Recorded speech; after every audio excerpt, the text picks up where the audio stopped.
Act 4.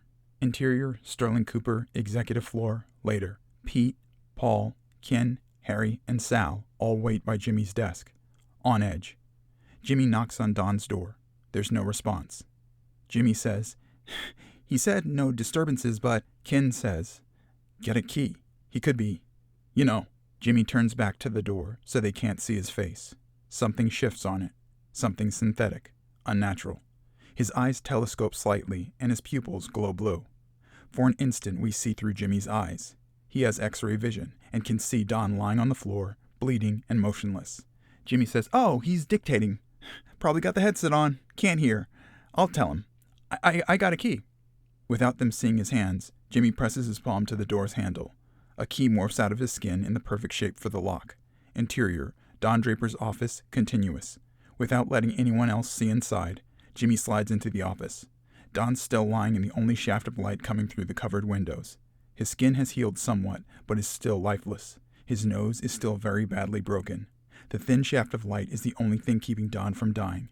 Jimmy starts to raise the blinds, but stops short. He lifts them just enough to let the twilight in, without giving anyone outside a good view into the office. Jimmy picks up a nearby phone. On the other end of the line, we hear Becky say, "Switchboard, this is Becky. How may I help you, Mr. Draper?" Jimmy hangs up the phone. Even with the extra sunlight, Don's chest still isn't moving. Jimmy locks the door, pulls up his sleeves, bares his arms, and snaps his fingers, then says, "T-cells. Give this pail some color." The skin on Jimmy's hands, arms, and face, down to the hair on his head, peels off by itself, revealing Michael Holt, the young black man from the protest. The skin that makes up his Jimmy Olsen disguise separates into units, T-cells, that hover over to Don and bombard him with synthetic sunlight. After a beat, Don's eyes move, and he takes a deep breath. Michael snaps his fingers. His T-cells immediately fly back onto him, disguising Michael as Jimmy Olsen again, just as Don opens his eyes. Jimmy/Michael says, "Oh, thank God, sir." Don asks, "Are you all right?" as he bolts up. His skin is returned to normal, but his nose is severely disjointed. A trail of dried blood runs from it. Jimmy/Michael says, "Miss Holloway gave me a key. You didn't answer. I came in and found you. I'm sorry. I don't do well with blood or bones." Don says, "I'm fine." Jimmy/Michael says, "I think you need a doctor." Don says, "I'm fine." Jimmy/Michael says, "Then I might think I'm gonna faint." Don says, "No, you're not. Does anyone else know? What time is it?" Jimmy/Michael says, "No, I don't guess so. No one knows. It's 4:40. I stayed out long as I could, but Mr. Romano and Mr. Kinsey were worried and calling, and the Luthers are on their way up, and Mr. Sterling's out." Don interrupts him and says, "I need to change. Go tell Mr. Romano and Mr. Sterling something came up, but everything is fine. I'll meet them in the board." Jimmy/Michael cuts him off and says, "Your nose is broken. Sorry. I know I told Miss Holloway I was a great liar, but I lied. I'm no good. It's why I quit magic." Don says, "Just relax. I had too many drinks at lunch and fell. You are going to do this for me, and you are going to do it well. Now tell me." Don stares directly into his eyes. Jimmy's demeanor shifts. Jimmy/Michael then says, "Something came up, but everything is fine. You'll meet them in the boardroom." Jimmy straightens his appearance. Don pulls the blinds and basks in the setting sun. Jimmy exits, closing the door behind him, as Don straightens his nose with a snap. Interior, Sterling Cooper executive floor, continuous. Sal, Paul, Harry, and Ken mill around as Jimmy walks out of Don's office. Roger strolls over and asks, "His face on yet?" Jimmy confidently says, "Something came up. Everything is fine. He'll meet you in the boardroom." Cut to exterior. Eastern coast of Antarctica, day. Don, still in his bloodied suit and tie, flies down and lands on an ice shelf overlooking the Indian Ocean. He stares at an inlet up the coast. His X-ray vision reveals a crystal palace hidden in the inlet's frozen walls. His fortress of solitude. As he scans each part of it carefully. Cut to interior. Fortress of solitude, crystal solarium, moments later. Don teleports in cautiously, his thumb glued to the crystal on his belt. Jarrell and Lara materialize. Lara says, "You're safe."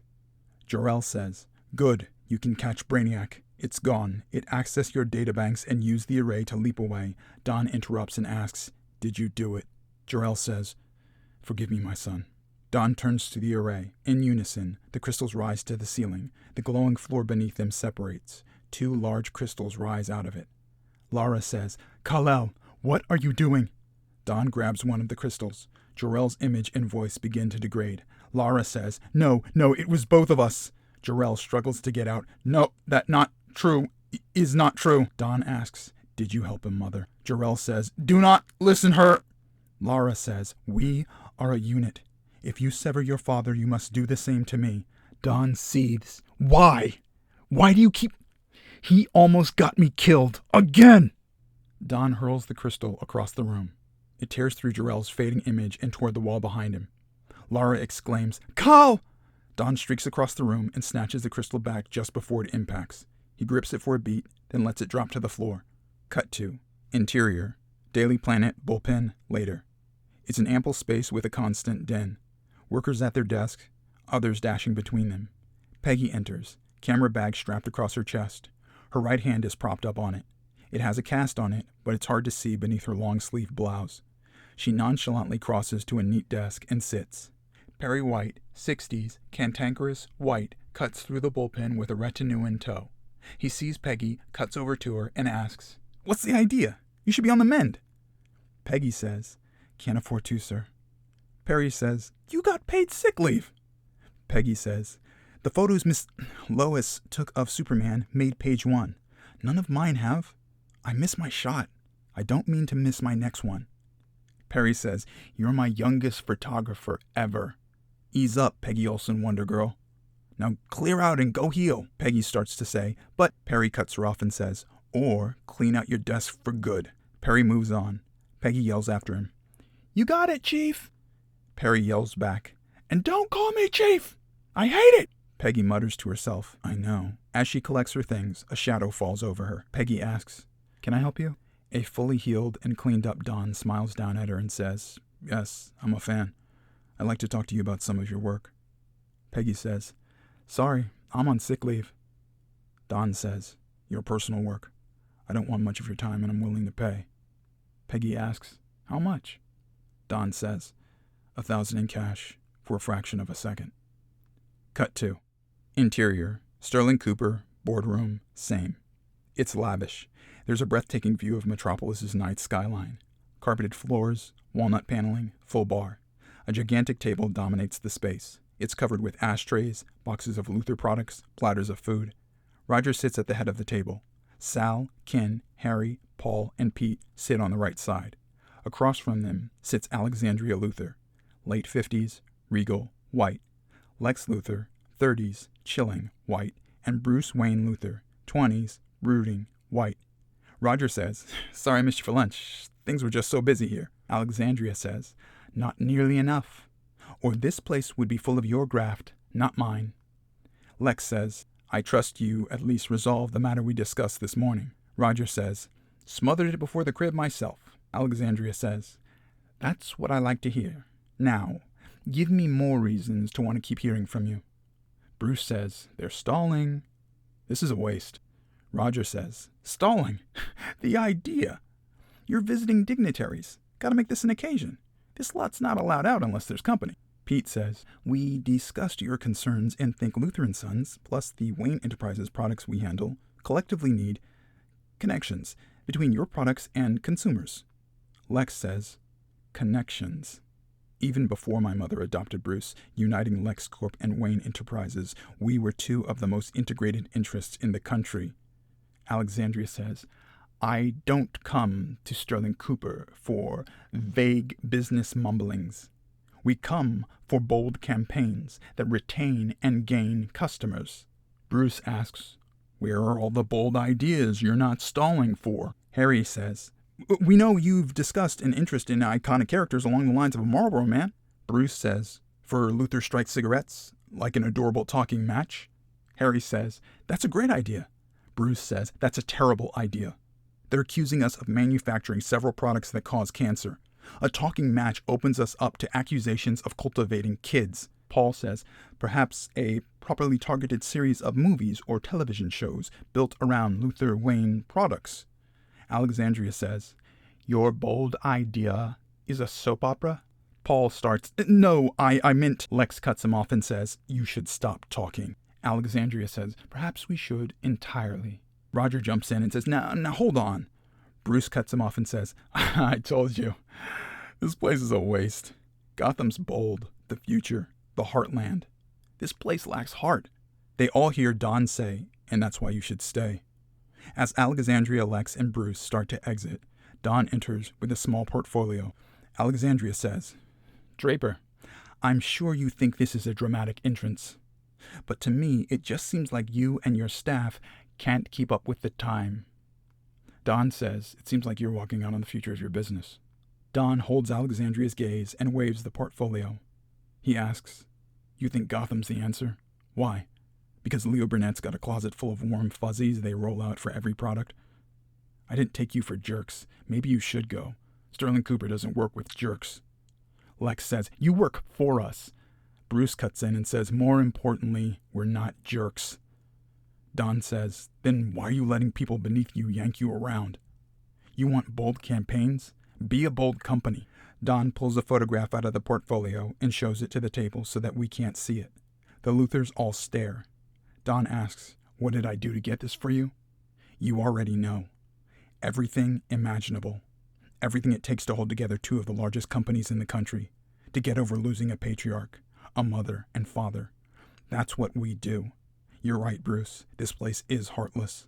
A lot of the world is. That's why you need an agency that can be too. Anyone can do warm and fuzzy, and they are. You hired us because, like you, we can flip the switch and do everything imaginable." Alexandria says, "That can't be real." "Is it legal?" Don says, "It's real, it's legal, and it's yours. But for a premium." Alexandria says, "I'm listening." Don says, "We want Ortho Novum." Roger asks, "What?" Don says, "I found out. They bought lunch." Then turns to Alexandria and says, "We know you're courting Leo Burnett to launch a new birth control pill you're silently bagging." Alexandria says, "I don't know who told you that." Roger says, "That's not a denial." Don says, "You want Leo Burnett to launch your pill because of their Marlboro success, and you want us to unknowingly do you the favor of turning down any other pill, especially Envoid." Roger asks, "Is this true, Alexandria?" Lex. "Bruce." Don says, "If it wasn't, they'd have said so." Alexandria studies Don's photo for a beat, then says, "Okay, you've got yourself a deal. We stay and you get the pill." Alexandria stands and extends her hand to Roger, who almost leaps up to take it. Don sets the photo down and picks up a pack of Luther strikes. As he pulls one out and lights up, we move in on the picture. It's a candid shot of Superman in partial silhouette at dusk. He's standing dominantly before a collapsed mine shaft. A group of soot-covered and smiling miners surround him. A few of the miners are freshly bandaged. A few are smoking. Superman has a lit cigarette in his mouth, and he's clearly offering a pack of Luther strikes to those that aren't. Cut to exterior. Metropolis Hydroelectric Dam, dusk. Brainiac stands on the retaining wall. Beneath them, the West River heaves through the intake gaps and down a steep decline to the Atlantic. In one hand, Brainiac carries a chunk of kryptonite. In the other, a titanium baton with deep blue crystals on each end. Brainiac turns towards the looming skyline and yells, "Kal-El!" Cut to interior, Sterling Cooper, executive floor, reception area, same. As Don and Roger walk Alexandria, Lex, and Bruce out, we hear Brainiac continue to yell, "Bring back Kara!" As he heads back into the office, Don turns and stares in the direction of Brainiac's voice that only he can hear. Roger says, "Draper, you sir deserve a raise of the drinking glass variety." Don says, "Sorry, in a rush. Personal business." Roger says, "I take it all back. You are Superman." "Best be, all the business you're into." Cut back to exterior, Metropolis Hydroelectric Dam, same. Brainiac turns to see a dam worker running up. The dam worker says, "Hey, fella, you can't be up here!" Brainiac brutally knocks the dam worker out with one blow, then yells, "Kal-El! Bring back Kara, or I shall destroy this world!" End Act 4. To be continued.